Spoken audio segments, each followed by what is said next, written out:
Nebi Muhterem sallallahu aleyhi ve sellem Efendimiz Hazretlerinin aziz, pak, münevver, mutahhar, ruh şeriflerine servat şerifi getirenlerin ahir ve akıbetleri hayrola. Âl-i ezvacı tahiret evladı Resul-i Eshab efendilerimizin vesaire enbiya-i ve Resulü fihan haziratın ervah şeriflerine Pirimiz Bilal Habeş radıyallahu anh Efendimizin, Şeyhimiz SahibulSaif Şeyh Abdulkerim el-Kibrisi Rabbani Hazretlerinin ve alelhusus bu caminin bayinisi ve bugüne kadar içerisinden gelmiş geçmiş imam mezzin kaymlarının ve kahve-i ehli imanın ervahı için Allah rızası için El Fatiha.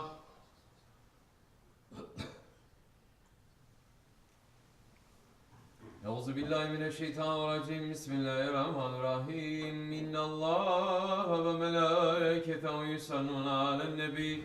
Ya eyyühellezîne âmenû sallu aleyhi ve sellimû teslîmâ. Allahümme salli ala seyyidina Muhammedin ve ala ali seyyidina Muhammed. Allahu Ekber, Allahu Ekber, Allahu Ekber, Allahu Ekber. Eşhedü en la ilahe illallah. Eşhedü en la ilahe illallah. Eşhedü enne Muhammeden Resulullah. Eşhedü enne Muhammeden Resulullah. Hayya ale's-salâh. Hayya ale's-salâh. Hayya alel-felâh. Hayya alel-felâh. Allahu Ekber, Allahu Ekber. La ilahe illallah. Allahümme salli. Elhamdülillah, elhamdülillah, elhamdülillahi rabbil alemin. Ve salatu ve selamu ala Resulina Muhammedin ve ala alihi ve sahbihi ecmain. Nahmedullah Teala ve nestağfiru ve eşhedü en la ilahe illallah vahdehu la şerike leh. Eşhedü enne seyyidina Muhammedin abduhu ve habibuhu ve resuluhu sallallahu aleyhi ve ala alihi ve ezvacihi ve ashabi tabi'i hurrun raşidin mahadin. Min ba'di ve zemmeti ala tahkik hususan min rahmeti Khalifah Rasul ala tahkik umarel mu'minin Hazreti Ebu Bakr, Umar, Osman ve Ali ve ala bakir sahabe tabi'in ridvanullah Teala aleyhim ecmain. Ya eyyuhel mu'minul hazirun yetekullah Teala ve te'innallaha mellezine tekvellezine hum muhsinun.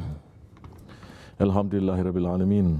Salatu ve selamu ala eşrafil enbiya mursalin seyyidina Mevlana Muhammedin ve ala alihi ve sahbihi ecmain. All praises are due to Allah who has created everything from nothing. All praises are due to Allah who says in his holy words, Bismillahirrahmanirrahim. It is He who created you from dust, then from a drop of seed, then from a clot, then brings you out as a child. Then He orders that you reach full strength and afterwards you become old men, though some among you die before. And that you reach a specified time in order that you may learn wisdom. It is He who gives life and causes death. And when He decrees a matter, He says to it, Kun, be, and it is. Sadaqallahu al-Azim. May all peace and blessings be upon the Sultan of creation, the Imam of the messengers, the Master of the first and the last, the beloved of the Lord of the two easts and the two wests, the grandfather of Hassan and Hussein, Sayyidina Muhammad alayhi salatu wassalam, and upon his noble family and blessed companions. May all peace and blessings be upon the four Khulafa Rashidin, Hazreti Abu Bakr Siddiq, Hazreti Umar al-Faruq, Hazreti Osman al-Ghani, and Hazreti Ali al-Murtaza, and all those who follow their way until the last day. Ya ayyuhal mu'minun, O believers, we are Allah's servants. He has created us. He has fashioned us out of nothing. He has given us life, and He has sent us to this world for His servanthood. We cannot escape that nature of our creation, which is to be a servant. As our Shaykh, SahibulSaif, Shaykh Kibrisi Rabbani Karazasir is saying, there are good servants and there are bad servants. It doesn't matter. Shaitan is a servant of Allah also. We cannot say in our prayers, remove this shaitan from this world. Can we make that prayer? No. Allah subhanahu wa ta'ala put shaitan. So shaitan is coming and whispering. Shaitan is not committing the wrongdoing. The man is the one who is doing it. Shaitan is doing his duty. Shaitan's job is to come and whisper wrong things to man, and if man follows, if he follows that wrong thing, he will become the tool of shaitan. And if he does the wrong thing, it is not shaitan but the man who is doing it. If the man is doing right and is following the order of his Lord and his Prophet, he becomes a tool of the Lord, Allah subhanahu wa ta'ala, and Allah does good through his hands. So within that condition of servanthood, Allah subhanahu wa ta'ala has given us free will to live either as good servants or bad servants. The bad servants, they become tools of shaitan and their ego. The good servants, they become tools of Allah and His Prophet, and it is through them that the divine will is done on the earth. So what is the distinction between the good servant and the bad servant? SahibulSaif is saying, the one who has good manners is entering to paradise. The one who doesn't have good manners are closing the paradise doors to themselves. It doesn't matter where you are sitting. You can be sitting in the masjid 24 hours. You can be sitting in the masjid 24 hours, but at the end of your time, shaitan puts the hook and pulls you out. You can be inside the dumpster all your life, but if you are always acting with good manners, then in the end, the awliya put the rope and pulls you out from that mess that you are in. Allah subhanahu wa ta'ala doesn't leave His good servants, the ones who have good manners, to suffer in the end at least. Good manners, adab. It is the foundation of everything. Without that, there can be no progress in this religion. Without manners, there can be no following the sunnah of Rasulullah alayhi wasallam.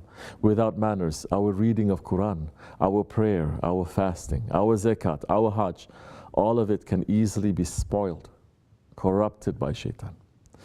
Because manners is the essence of the religion.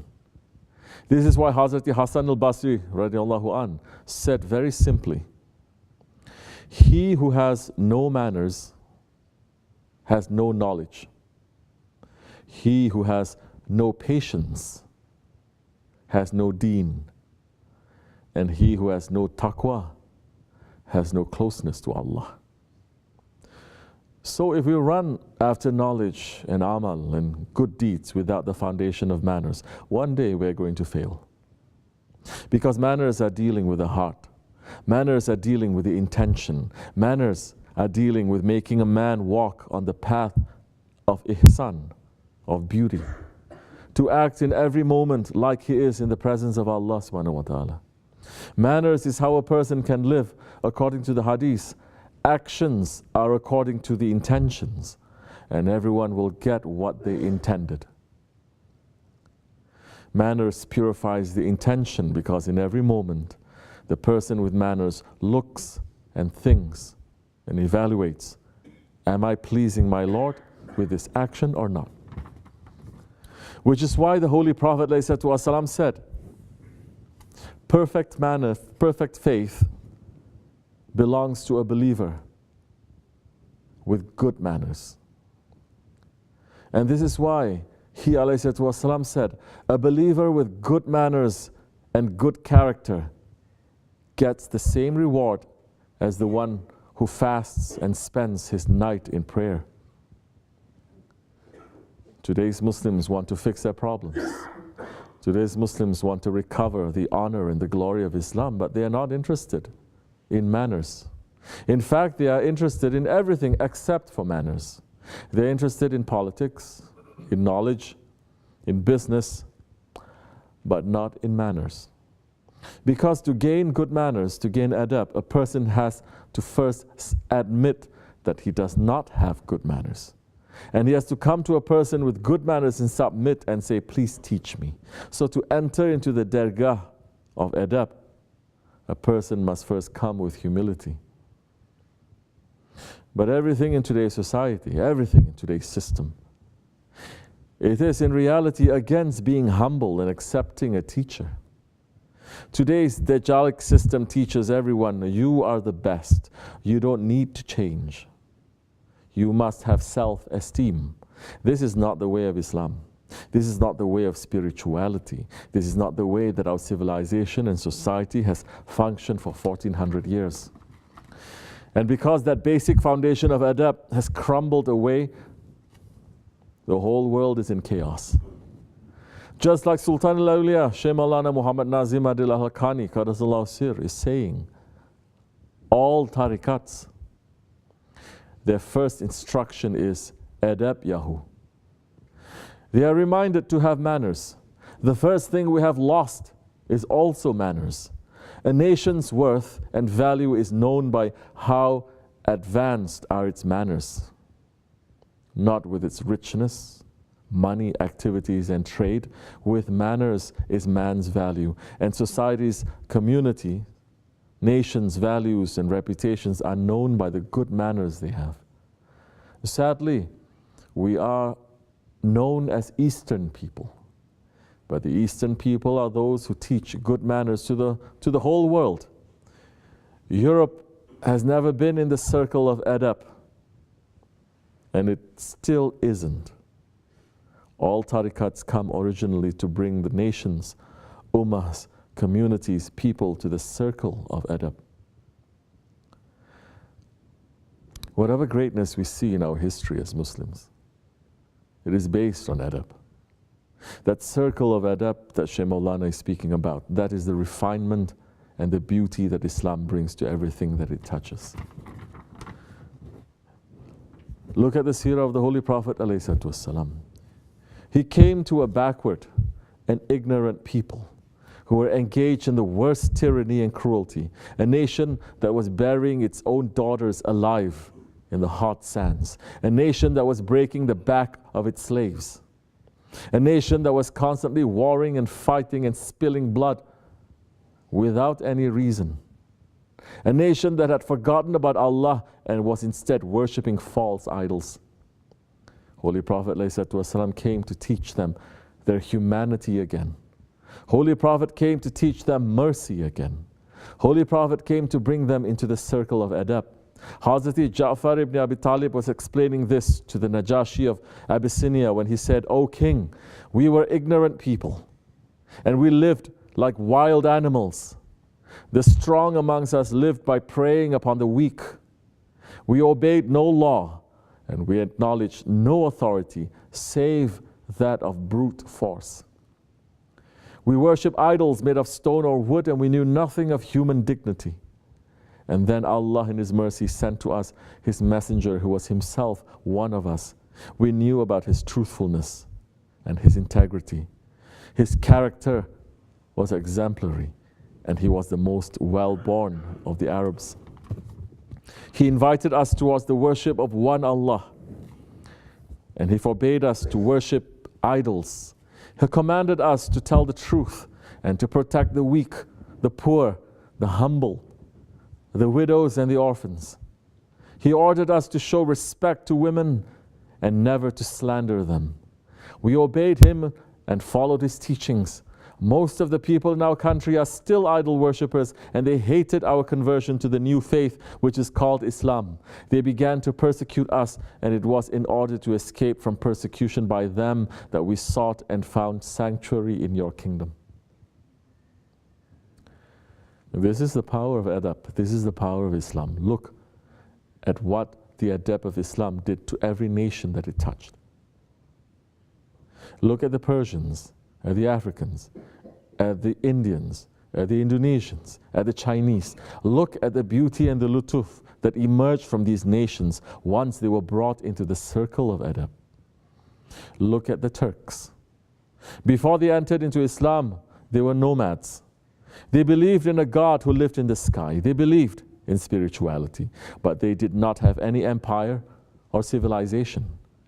After they accepted Islam, they built the greatest civilizations the world has ever seen.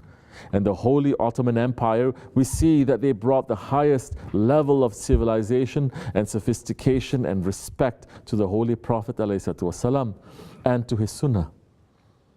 Wherever Holy Prophet sat or walked or drank water, they built a dome there. Whatever they found that the Holy Prophet touched, from his clothes to his cane to his sword, they preserved it and honored it as their greatest treasure. The sultans put the peacock feather from the broom of the Rawza Sharif in their turbans to show that they are the servants of Rasulullah. They made the most elaborate and beautiful ceremonies to honor the Holy Prophet ﷺ, from the Mawlid to the Ragaib to Ramazan. And the Ottoman civilization showed honor and respect to the awliya Allah. The Ottoman sultans, who were the rulers of East and West, showed themselves as servants to their sheikhs. The Ottomans showed the full moon of the splendor of Islam. For us to take even one step forward as an ummah, we must run to learn those manners and return to those manners. We must find the Sahib of Edep and ask them to teach us, and we must submit to those teachings. If we don't do that, then our prayer, our fasting, our working, it is all going to be for nothing. It will be spoiled by our bad manners and will lead us into more confusion. As our Shaykh is saying, all actions, all works, all prayers, all worshipping, all fasting, and everything that we are doing are to teach us to have good manners. A man who is going to enter into the palace, who is going to go next to a king, they take him and they train him first. They teach him how to have good manners. If he doesn't have good manners, then he cannot go there. It is impossible. The ones who are learning proper manners, they may stay there. They may reach to higher stations. We are going back to the kingdom from the dirtiness of this world. We have to go back to our kingdom. If we don't learn how to have good manners, then we cannot enter back into that kingdom. We cannot go back to our paradise. You must understand that good manners is what Allah subhanahu wa ta'ala has ordered us and what He has forbidden us from. We must carry those. Then a man may say, I have good manners. Otherwise, all teachings now in the East, West, North and South, they have failed. It has failed so badly that today the religious leaders are accepting man to man and woman to woman marriages. That's how ugly and that's how bad things became in the East and West, North and South. We must wake up to our own selves. We must hold on tightly to the teachings of the Holy Prophet ﷺ. You may not have seen so many things. Through the blessings of our Shaykh, Allah subhanahu wa ta'ala is making us to see and to say, don't look there. Don't look there. Don't do this. Don't do that. To teach you good manners.